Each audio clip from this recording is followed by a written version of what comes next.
Okay, Smackdown Live. I saw Raw. It sucked. I'm saying it right now. Raw sucked. And I know a lot of people say it was not that bad. If you... Let's forget about the crowd. The fans that were there that did not cheer at all. If you look at it for what it was, not only did the fans there, the crowd was dead. A lot of the matches, taking away from the NXT guys, let's be honest, they're not there normally. You take them out of the equation, the show was boring. Boring. Without the NXT guys there, it was okay. With them there, okay. Without them, it sucked. Now you look at SmackDown Live. It was a better show. With a better outcome than Raw. But I'm not going to lie here. It was not a spectacular show. It was a better show. Not saying a lot. Opening with Shane McMahon pretty much coming out saying the Elimination Chamber was amazing. Kofi Kingston did a great job. And that was until he got stopped by The Miz. And I understand where they're going with this. With Miz and Shane McMahon. It's obvious that eventually they're going to have either Miz turn on Shane or Shane turn on Miz. I don't care. But here's the thing. Which one do you think would be better at WrestleMania 2019? If you go back a year. Was it looking at this? Or Daniel Bryan versus The Miz for the WWE Championship? I don't care if people say, hey, Miz and Shane are not doing that bad. It's not the point. Last year around this time, we were expecting, a little after WrestleMania, we were expecting The Miz to be built up along with Daniel Bryan to be the headlining of WrestleMania of this year. And we got none of that. Mind you, Daniel Bryan's done very well as a heel. The Miz is in a situation with Shane McMahon. But doesn't mean that's what we originally wanted. This is what we got. Now, Miz coming out, apologizing, saying he used Shane, saying that he wanted to just become even more popular, but then Shane kind of changed his mind about things. Well, essentially, he apologized to Shane. And he wanted to try and get the titles back using Shane to try and convince him to do another rematch. Now, if they had gone back and forth for a couple of weeks, and then Shane could not bring himself to do it, and then the Usos pissed him off enough to do it, that might have worked. But no, the Usos come out, and they say simply, you don't want none of this. But if you really want it, Shane, if you really want to get these titles back and be considered the best, I suggest you get rid of The Miz. And this is what Jimmy and Jay was saying that The Miz is nothing but a B to a C-lister because he wishes to be named with B. I couldn't go all the way through with that because that pissed me off. You know there are no more rematch clauses, but they're doing rematches. You know they say this is a new era and nothing has changed. You see the Usos with the freaking titles and it still means nothing on their waist. And yes, I know Jimmy screwed up. I know Naomi screwed up. Maybe that's the reason why she's not on TV. Neither one of them are clean. They both screwed up and I'm not happy about that. But let's be honest here. They deserve better. Even when they screwed up doing what they did. Driving down the wrong way, one-way street. One or both of them drunk and one of them ready to beat the crap out of a cop. I'm just saying. This didn't feel right. This was stupid. You could have done it in another way. They just wanted to get it over with going in the fast lane. I'm sorry. It just sucked. Now, we had Andrade, CM Almost. I'm saying Andrade, CM Almost, or Almost. Not Andrade. I hate that. It sucks. I like Almost. Or Andrade, CM Almost. Not Andrade. It sounds stupid. He's not a car. He's not a sports car. Unfortunately, one of the old 1980 crappy sports cars that always broke down when you try to do something. See about Maseratis back then. And Lamborghinis, the Aventadors were never really that great back then. No, Countach, I'm sorry. Aventadors, right now, they're great. Countach sucked, even though it looks so freaking futuristic. But Andrade and Almost, I didn't like it that he went up against Aleister Black. Now, mind you, was the match quality bad? No. You just got an NXT match with one of the most hottest personalities on NXT, and Aleister Black. I actually like Aleister Black. He's the shades of The Undertaker. To me personally, he may not have his size. He may not have his charisma. He may not have his mic skills, but he has the persona and the skills in the ring. He's got it. He's got two of the most best things in the ring. He has a certain personality in that ring. That's his presence. And he has a style. Yes, it's a lot like others. I'm not going to lie. That's a high-flying style. But he mixes it in with that dark attitude, which really does help a lot. And this was an NXT match. A good one. But the problem here was this. You got Andrade Cien Almost, who's not doing practically anything. He's a glorified jobber. And people say he's so amazing. You rename him, repackage him, and he gets his ass handed to him by Aleister Black. I'm sorry. He didn't deserve that. Here's another one. Ricochet versus Eric Young. EY. Oh my gosh. Ah! Why? Eric Young, who created Sanity, calm down. Sanity was so hot in NXT. It was on fire when they came onto the roster. And they've done nothing with them. Eli was so good as the head of Sanity. He made Sanity special. And they've done nothing with him. He sits in the back. If he hasn't been hurt, if the others haven't been hurt, they've just been sitting in the back, doing absolutely nothing. And now you throw him, the first time he's been on TV by himself. I mean, yes, he's got the two members of Sanity outside, but it's the first time we've seen him in a ring by himself in who knows how long. And yes, Ricochet needed an opponent. And yes, he destroyed him. And yes, it was necessary to make Ricochet look good. But people have been screaming for Sanity and Eli to come on to the main roster and be seen. And they just destroyed Sanity so badly. I hope they leave. I don't care if they go to Impact Wrestling again. I don't care if they go to ROH. I don't care if they go to AEW. I personally don't care anymore. If you got talent on your roster that you're not even willing to throw out there because either you can't book them or you just want to hold them, you deserve to be smacked in the face. I'm just saying, yes, the match was good. And I'm sure I scrolled something, but that sucked. Now, Ciampa and Delgado and Johnny Gargano. Sorry, not Elgato. Gargano. Mr. Johnny Wrestling himself. Deal with the bar. Now, this was a match I was alright with. The bar has been put kind of to the wayside. It's understandable. They've been on top a bit. So, helping an NXT group, or team, was actually the best thing. You look at the two. They're in my face. You got the bar looking like they're their dads to Ciampa and Gargano. They look like their fathers. Like, I am your father, Luke. I'm sure I had this thing up in my face because I ain't putting myself here. Do not, I know I might change my mind later, but don't do it, dude, please. I'm telling myself. But anyway, that was a good match. And I'm sure not many people are going to be happy the bar kind of got buried here, but it wasn't that bad. I'm alright with it. This was something that could be done. The bar didn't get hurt by this.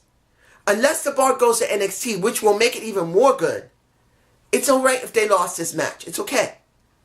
Here's something that pissed me off beyond no end. So bad. So incredibly bad. I wanted to pull out what little hair I have. I know I got hair. I always think I'm balding out. And I do have hair. I am a bit bald for nearly 48. You guys understand with baldness. You don't want to do something to it, but then you want to rip your hair out because you get so damn mad about something. But here, Asuka comes to the ring. After how many weeks has it been with Asuka not being on TV? Or has it been a month? I've lost count. You got someone, I don't even remember who was in there. Was it Charlie, I think? Or that new woman? I don't even know who it is. I don't really care. She was interviewed. She was asked, do you feel like, because of what's going on in Raw, have you been put to the wayside? And Asuka pretty much says, no, I am hotter than anybody. I beat Becky. I beat Charlotte. I beat them all. Somebody's got to be ready for me. No one's ready for Asuka. And then Mandy Rose come out. Sonya Deville comes out. And I'm thinking, no. Why do I have this bad feeling about Asuka? Why do I have this feeling they're going to put Asuka in a feud with one of these two women? That's what I was thinking. And I did hear about what happened with Carmella and Corey Graves. And I did not say he sounded like a creepy pedophile. And there's a reason for it. He didn't want people to realize he was after Carmella. Go figure. Here we go. The match itself. Choppy. Here we go. Lacey Evans comes out. Sexy, but random again. But not random. They're trying to hype her up, which is stupid like this. She's not interesting. Yes, she's sexy. But if she's going to be the new Mae Young, they got to do something even more special with her than just trotting her out like an early Trish Stratus. When she was around, just beginning to get in there and acting sexy. And to be honest, she's not as sexy as Trish Stratus. She just isn't. But guess what? Mandy Rose, I'm sure it's been in my face. Mandy Rose beat Asuka.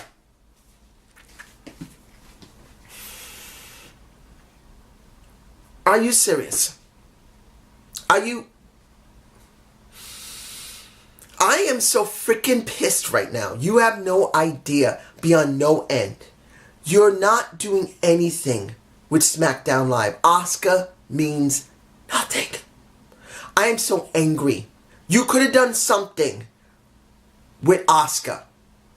You could have built some of these freaking women up to deal with Asuka.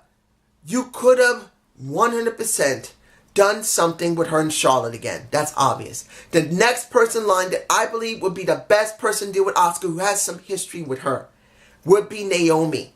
She was her partner at one point in tag. She went up against her in the Mixed Match Challenge. They considered each other friends. You could have turned Asuka heel on Naomi and then have a feud between them. Saying Naomi was trying to learn from Asuka, and she did a real promo with her saying, Asuka is my friend. And I want to learn that great, strong style of Japanese female wrestling. I want to be a better wrestler. And you could have had Naomi start imitating some of Asuka's Japanese wrestling. And then you could have ended it, their friendship, and have a Naomi deal with an Asuka. No. I know Naomi's not the best wrestler. I know Naomi's not the greatest mic. She's not great in the mic. I know that. She's good in the mic. She's very good in the ring. She has a good ring presence. People like her. But instead of doing something with her differently, you do nothing. I'm just dumbfounded. Now, what's next? That's it. Next to Charlotte having a interview, along with a couple other people have interviews, but Charlotte having an interview showing that huge black and blue welt she got from Monday. Nice. But I don't care about Charlotte. Because as it stands right now, and I'm going to be very clear about this before I get to the 6-man tag, and the most important thing that I care about, Charlotte means nothing in this. Becky means nothing in this. Ronda means nothing in this. You know why? Because of what happened in Elimination Chamber. And one, instead of Charlotte getting her ass kicked on Tuesday night, which would make a little bit of sense, not much. Either you leave Becky alone until Nature Boy's birthday, and then he gets his ass handed to him along with Charlotte. You could have done it Tuesday.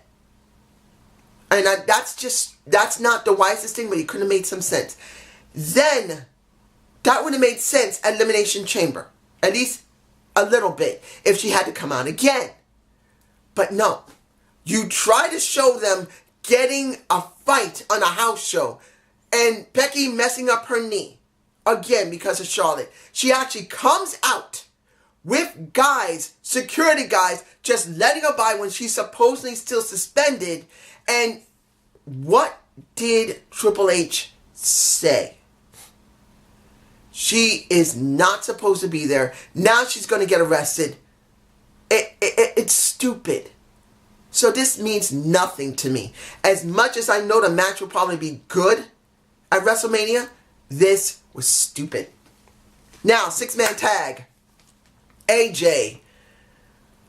Woo! AJ. With Jeff Hardy and Kofi. With Joe. With Brian. With Orton. Who got his ass handed to him a couple of times by, again, Kofi Kingston. The man of the hour. That's all I'm going to state it as. Now, let's not get this twisted. I know a lot of people are racing, and I do agree with JD NYC 206. I believe that's his name. JD is correct. I don't believe they're going to let Kofi win the title. I just don't. I'm being honest here. I would love to see Kofi Kingston win the title. I would really love, I'm being truthful. I said this once before, and I mean this. Elimination Chamber. I would love to have seen the ending of Kofi Kingston versus Randy Orton and Kofi beating him. This is what I would wish when I know it's not going to happen.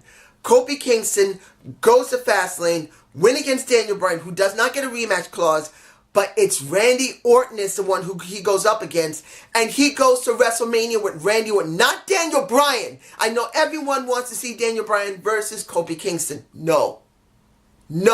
They don't have a history. The true history is Orton versus Kofi for WrestleMania. That should be the true main event for the men. Seeing 11 years ago, Kofi has been around a little longer than 11 years. He's been around almost 13, 14 years, I believe. It's been a little longer than that. He has been around longer now. He's on FCW. But essentially speaking, let's be honest here. Kofi and Randy Orton would be a better match than Bryan and Kofi. Not because he'll have a better high-flying match. It's because of the history. Because Kofi got screwed because Randy Orton was pissed off that day and called him stupid, and his push ended. He could have gotten the WWE Championship back around 2010. And he did not. That is what I think is the right WrestleMania moment for Kofi Kingston if this was real. But let's be honest. This is only for time. A stopgap until they can have someone for Daniel Bryan to face at WrestleMania. That's the purpose of it. They know Kofi's hot, and they need something to be done between the next 2 weeks going into WrestleMania. So they're going to give it to Kofi. That's the way it's going to go. And they'll probably end the show with it. Kofi will get his shot again at the end of the show. This is for him.